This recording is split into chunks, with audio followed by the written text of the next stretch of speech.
Hello, welcome everybody. Let me give it a second for people to show up. But if you, actually, I'm assuming if you're on this video, if you have come into the book club live, I'm gonna hope that you read the book. I'm gonna assume the best in people. I'm going to, maybe that's incorrect. Maybe I should not do such a thing, but I'm going to. But this month's book, the title and thumbnail suggest, was Permanent Record by Mary H.K. Choi. Also going to say it that this is my favorite book of all time, and so while I'm going to try and be a good individual who supports the possibility that there are people in the live who did not enjoy this as much as I did, I will be a little sad if that is the case. Hello, welcome. Happy everyone could make it. This is at a weird time, but here we are. Yes, see, this is what I want to hear because again, I'm a fragile individual and I don't know if I could really take it if people did not enjoy it. What is going on with the StreamYard? Okay. You also loved it. Okay. I mean, I don't know if I need everyone to love it. If people just liked it, I would probably be okay. Luckily, I'm happy that you could catch the live. I'm happy that you could be here for the live this time. I feel like these are very unstructured because it's just me and y'all, but I guess it was good. You love the NYC vibes. That the vibes were present and accounted for. I think that, so I did reread it. It's my favorite book of all time, and I hadn't read it since I read it the first time, so I was kind of nervous to read it again. And what if I hated it now? That would have been the real gag. See, I agree.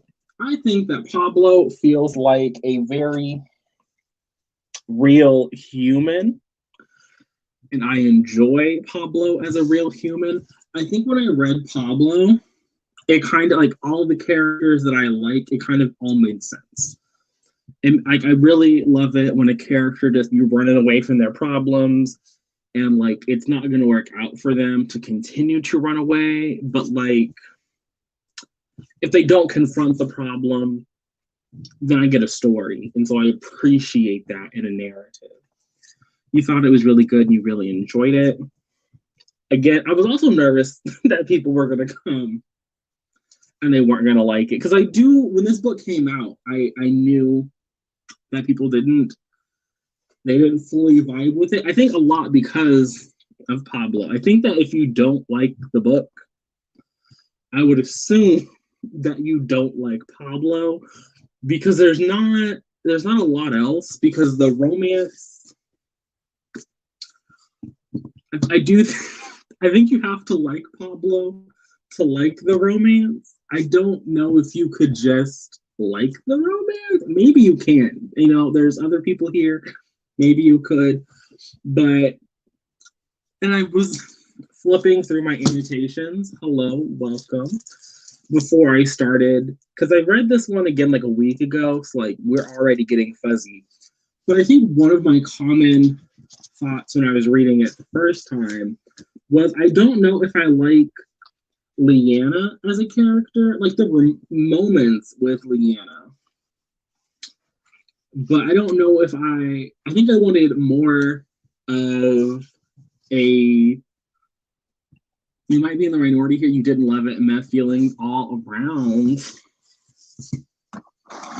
I mean, I would love to hear why. Okay, I think we've established I really would not love to hear why, but I would appreciate hearing why.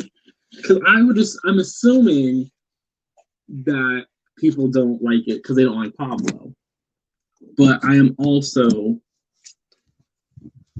a biased individual. But I think that maybe in this particular live stream, you're in the minority. But I think that in the greater world, maybe is that the word I want to use, this book is pretty divisive. And it's like I knew that picking Mary H.R. Choi books for the first 2 months of the year were going to cause some consternation. While I am here, though, because I have forgotten to bring this up in like every video that I've posted, on the community tab, there is a poll for March's book. There are 3 options. Those are the 3 options that were left in the last post I made asking for suggestions. I will probably close out that poll sometime next week, like at the end of like the first week of February. So if you wanted to help pick March's book, that is over there. And I specifically was trying to do this well in advance, but we're going to be cutting it a little close. But that was that. I wanted to, because I've forgotten like literally every video I've uploaded the past couple of weeks. Paul's actions are super realistic. I know that some parts were hard to read because I did something similar. I felt like he was feeding into those points. So yeah, Pablo's the character I really enjoy, and I think that all of his actions make a lot of sense. I think that the part that is the hardest to believe is the romance. Like, I don't hate the concept of insta love or like an insta lusty situation the same way that other people might. But even when I was rereading it, I was like, oh, so they just okay. And like, could that happen to somebody? Maybe. Like, is it completely believable? I don't know. Like, that was, I think, like, if you don't buy into that and you don't like Pablo, then I don't really know what is left to enjoy. Like, because there isn't anything. And so for me, I bought into Pablo. And the first time I read the book, I really bought into him and Leanna. The second time, I did question it. I don't know if I really was present for them together or for them. Like, it was a lot. For me, it's still a 5-star read. Like, it's still, well, I don't know, because Ace of Spades exists now. Ace of Spades, and I did read Ace of Spades. But for the purposes of today's discussion, it's still like a favorite read.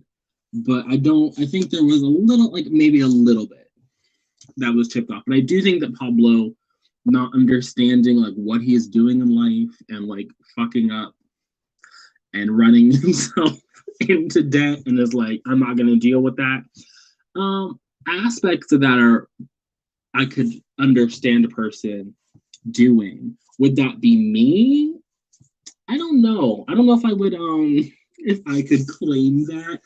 I also do think that the ending, even when I read it the first time, I thought the ending was I was a little confused. You wanted Pablo and Leanna to spend more time together. Yeah,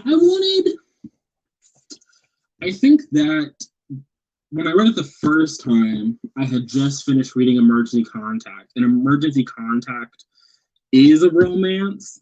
It is a love story. And I was assuming, based on like the 3-sentence Goodreads summary that I had at the time, that Permanent Record was also going to be a romance.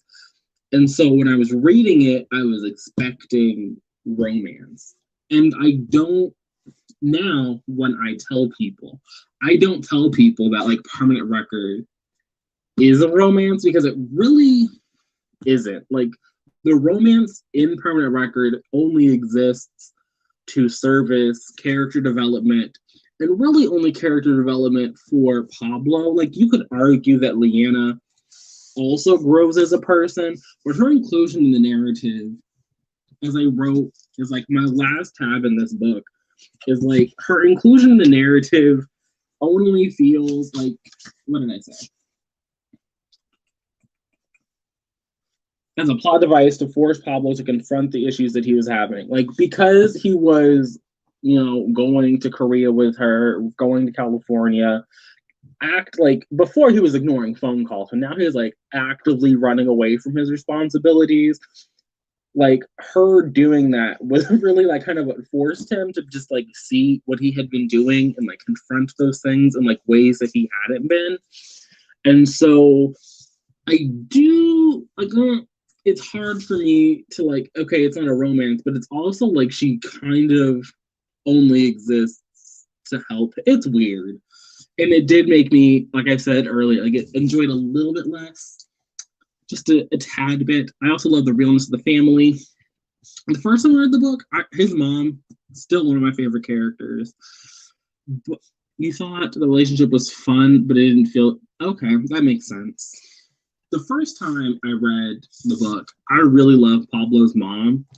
She's great. I think that I like the mom in Emergent Contact too, but Pablo's mom specifically, the first time I got to the end of Permanent Record, and I realized that Pablo had a college fund, and he had, I mean, both of his parents are like, so I think his like dad is like with the little actor man, but he's not broke. Like, these are not poor people. His mom is not a poor person.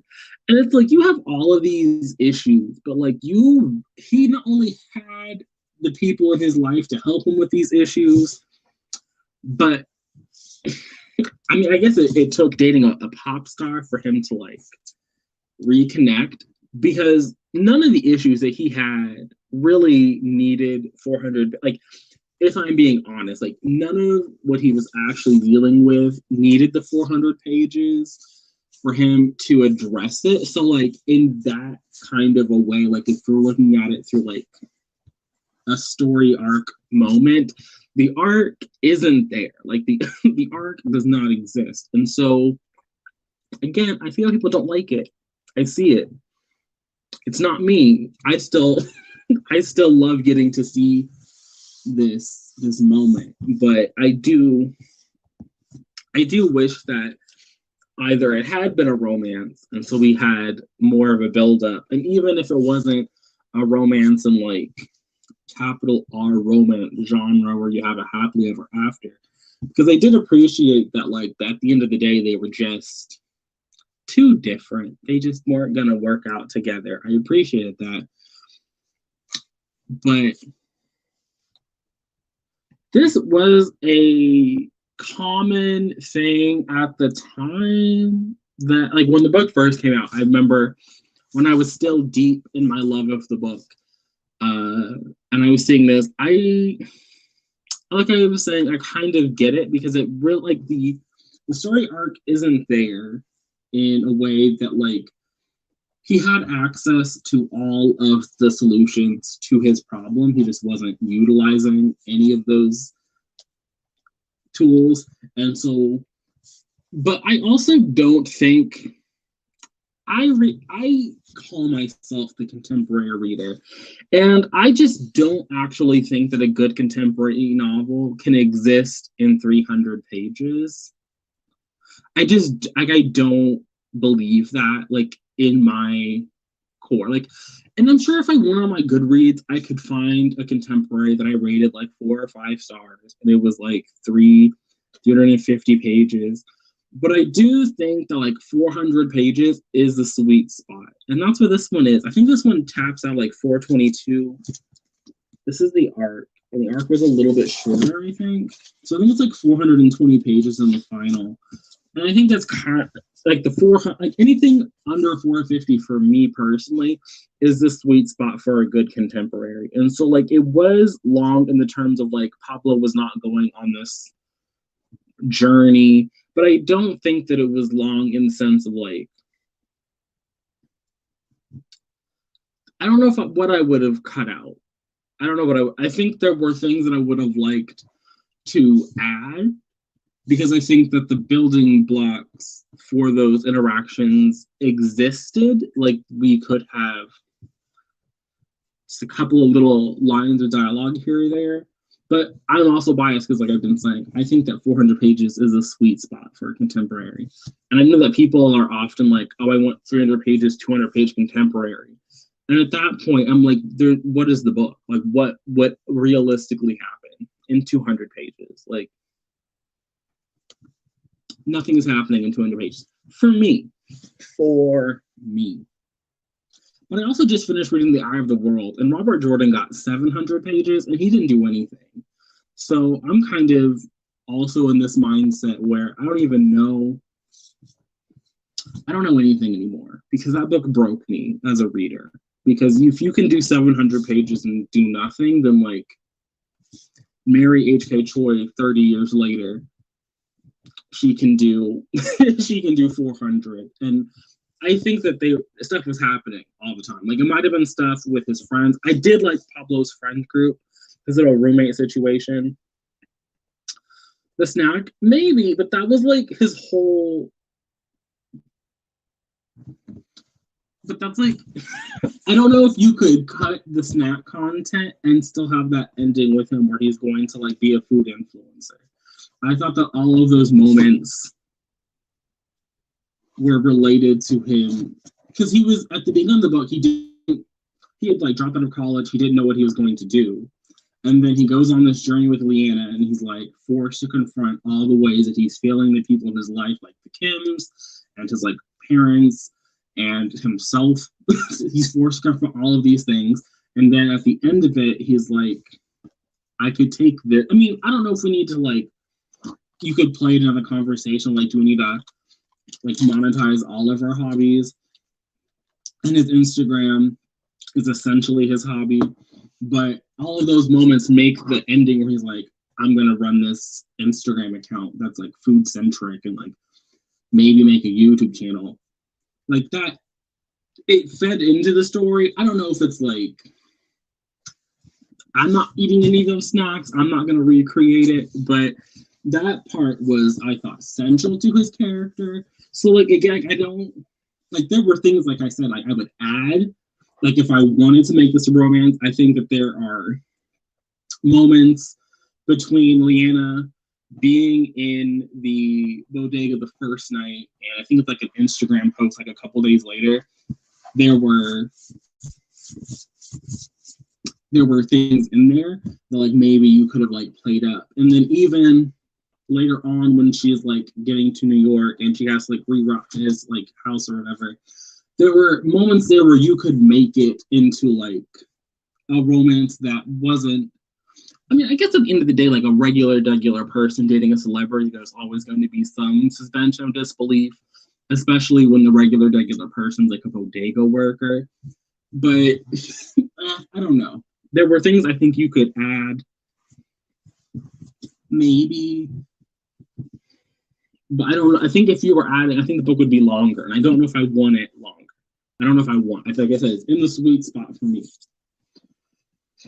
You quite liked the food snack stuff in the UK. We don't get a lot of the stuff he was talking about over here, so it was interesting. Like, I didn't. I don't think these are my favorite parts. I thought it was interesting in the way that it's interesting to watch, like, a cooking competition, and they're making random food with stuff they bought in a vending machine. Like, good on you. Would never think that my way. Just gonna open a bag of chips. But I appreciated that was his character. I appreciated that it went some, like, I think if that stuff had been included, and then we got to the end of the book and he just kind of, I don't know, became a taxi cab driver, it would feel weird.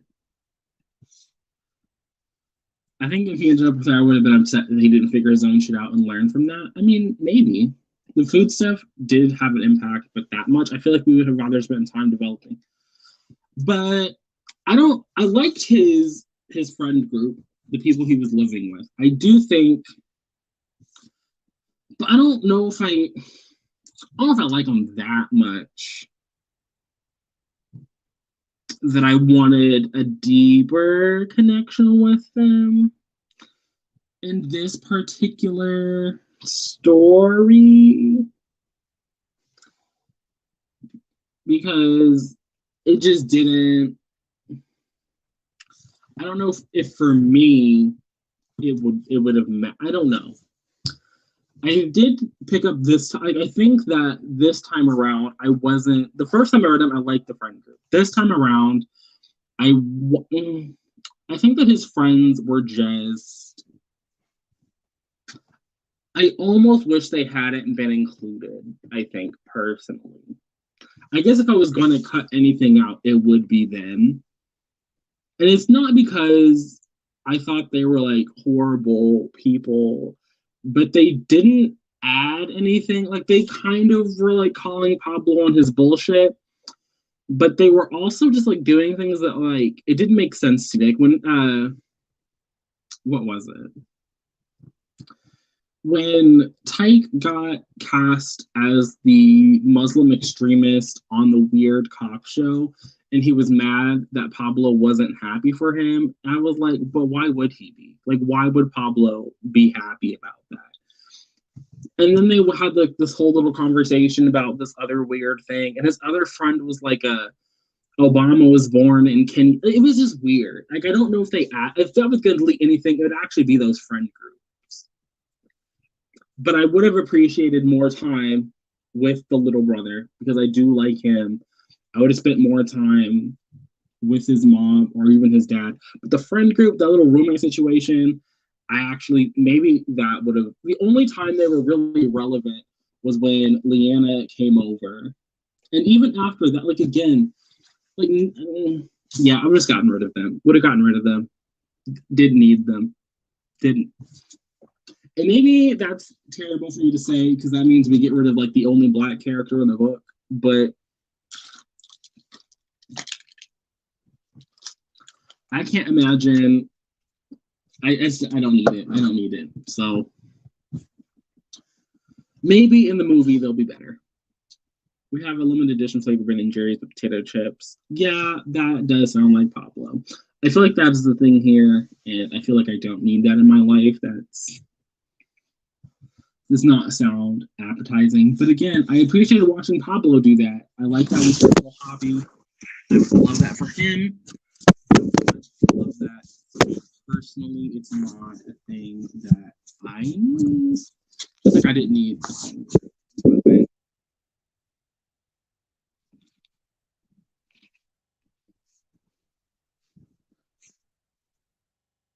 I think when the book came out, the book came out May.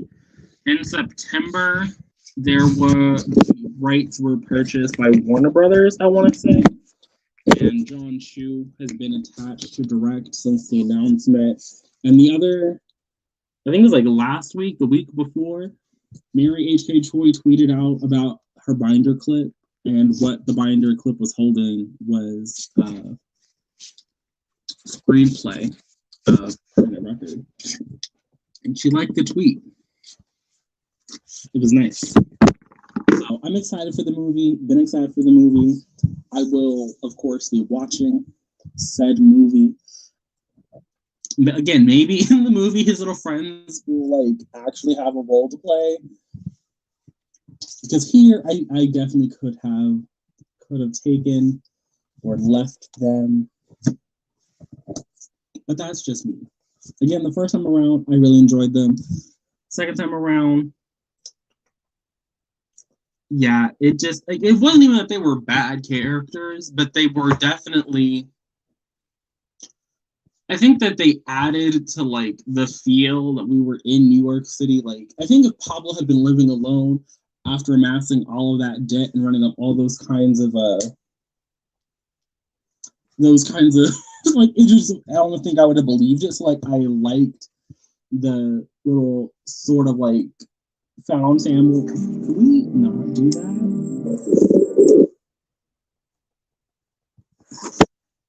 Thank you. Why are we still playing? So I appreciated that they existed in the narrative. but I didn't, outside of adding to the, like, okay, like this is an actual New York City, it didn't make sense to me.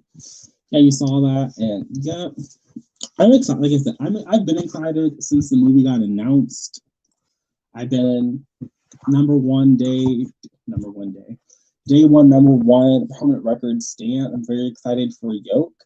But again, I understand, like, this book, I think that the second time around, it was a lot easier for me to see the complaints and the issues that people had. I didn't think it would be. I definitely went into this thinking I would come on, do the little live show, and I would be like personally hurt.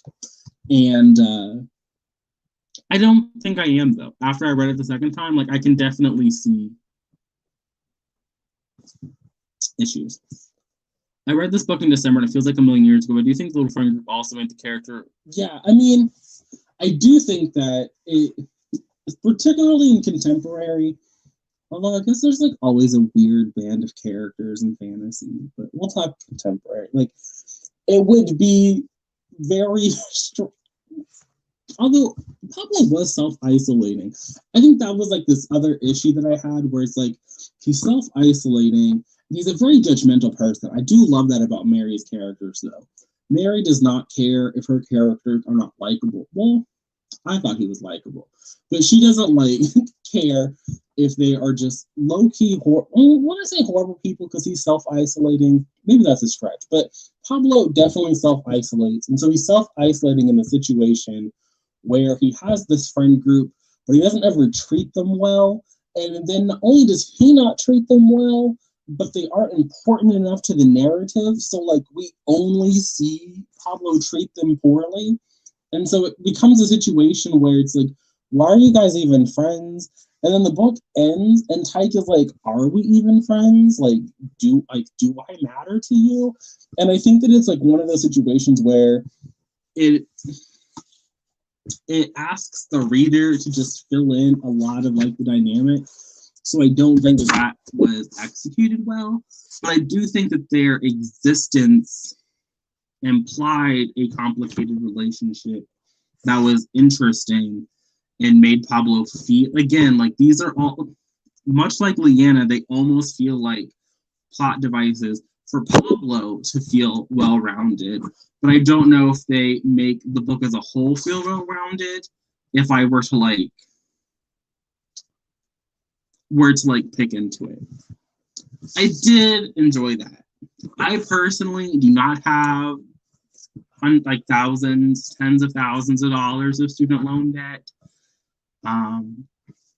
Unlike Pablo, I was perfectly fine going to the little community college.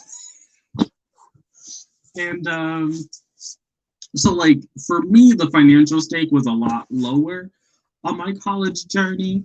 Like the idea, like I don't know what to do with my life was again vastly lower because I wasn't tens of $1,000s in debt running up credit card bills. So I did think that had a lot of useful commentary for a lot of people, and like that aspect of the book would be relatable to a lot of people. But I was definitely reading that and I was like, I can't relate, sir. Like, sorry. Roommate relationships, even if you're friends to start off, don't always work out. Yeah, I can understand like a deterioration, but again, like I do think that I think the reader has to like put that together. I mean, it's pretty obvious at this point relationships are strained and that Pablo is a self-isolating individual who is just like, Pablo don't even know what he's doing. So I'm not even going to try and act like I know what he was doing. But I do wish that I had, maybe it's not reasonable to expect to see that over the course of the novel when Pablo's not even home. This is let's look at the marketing material, because this is an art. Let's see here. Their target audience was ages 14 and up, because this is a young adult. See, this is where I fall with Mary H.K. Choi's books, because Pablo is 21 and his love interest is 22. No, he's 20 and she's 22. So I don't understand why this is a young adult novel, but it is. I've only ever seen it shelved in the young adult section. It was published by Simon Books for Young Readers. Ages 14 and up is the target demographic. Next month's pick, Emergency Contact, is exactly the same way, where, although Penny is younger, Penny is 18, I think, and Sam is 21, 22. But again, also YA. And her next book, Yoke, those characters are also in their 20s. So I don't know why Mary keeps getting published in YA when her books, to me, don't. Well, I guess like Permanent Record is kind of a journey of self-discovery, which is, I guess, like a YA theme. But I think this could be. Maybe it wouldn't have sold as well in the adult market. Maybe it's just to like. Because both books were New York. Was this one a New York Times? This one doesn't say. This one doesn't say. But I do know that Permanent Record was on the New York Times best-selling list for like a week or two. So maybe they wouldn't have made the list in adult, but they feel like they could be adult books to me. Specifically Permanent Record and definitely Yoke, which both like the characters are solidly in their 20s. Emergency Contact, I can understand. Your protagonist is 18, college freshman, like sure, I'll accept it.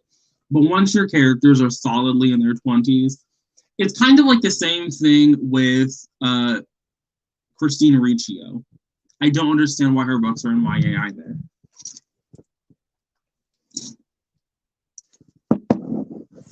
Yeah, I understand, like, I get it. But I also, and again, I think it's probably to get, the older YA audience. And it's still like safe. There are no explicit sex scenes in it. So like the characters might be 22 doing 22-year-old things, but they aren't like getting X-rated. Like it's definitely something you could watch on like ABC or Freeform. Like it's pretty like family friendly. I don't really. What does that mean? So like I can understand like it's okay to publish it here. Like I don't think you're ever gonna see an outrage about Mary H.K. Choi's books being in the young adult section the same way people were clutching their pearls about like a Sarah J. Maas. So like I can understand. Like I like that, and it's a nice little transition-y period if you're trying to get into more like general adult fiction. But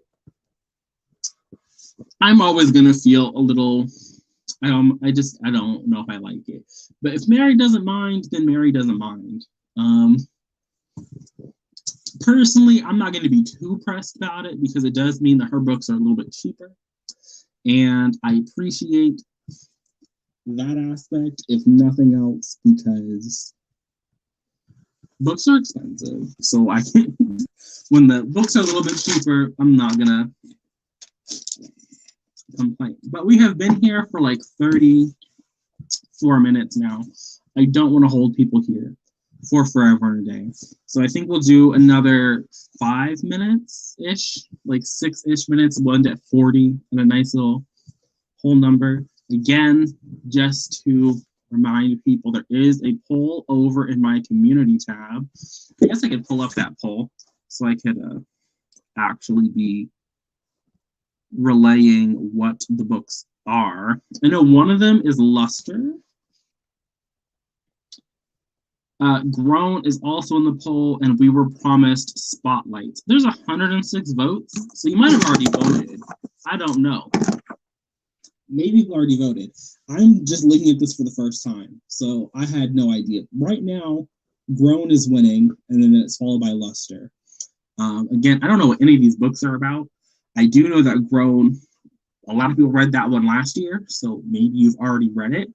But that's what's going on over there. Again, I'm gonna leave that up until I'm gonna give it up until the 7th of February, and then I'll cut it, and we will announce that that'll be for March. April, I still have no clue, so I might do another community tab suggestion situation. Maybe I'll let the patrons pick. Maybe that's what I'll do. I'll ask my patrons what they want for the Choices Book Club for April. That'll be, March, April. Yeah, that's how the calendar works.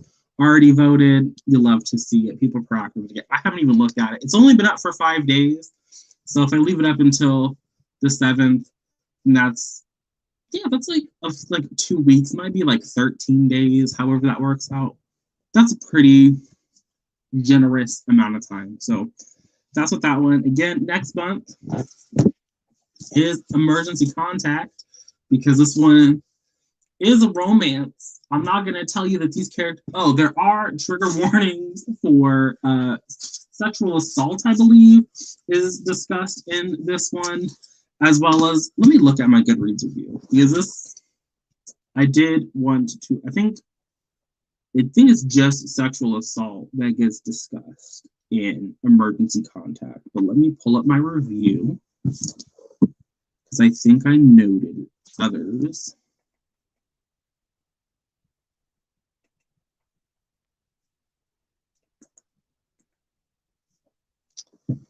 Come on, Goodreads. Did I? I didn't, but I do remember that one. So, love that for me. Did I follow? No one usually puts Goodreads. They haven't read it. They did. They didn't review it. What? You hate to see it. Okay. Well, that's what I remember. But I'm excited to dive back into this one. Characters aren't likable, but that's fine. You know, not likable people need love too.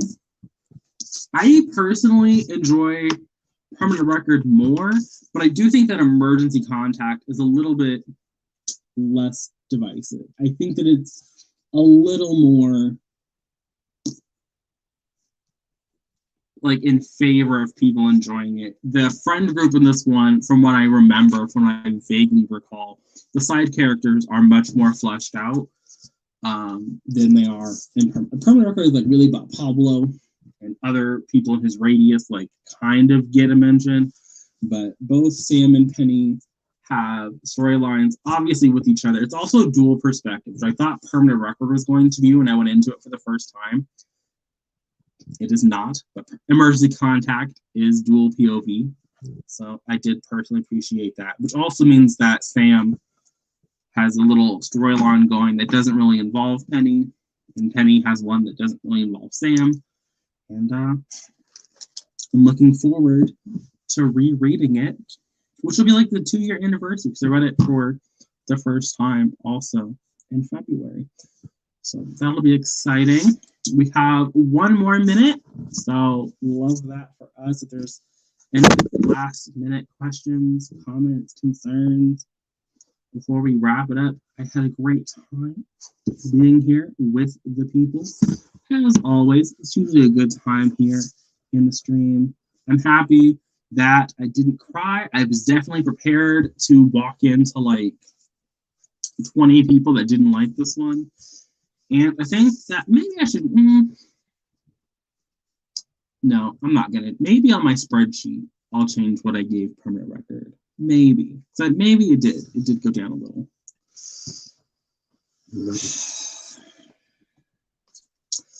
I feel like there are so many people doing reading sprints now that for me, it just... I don't know.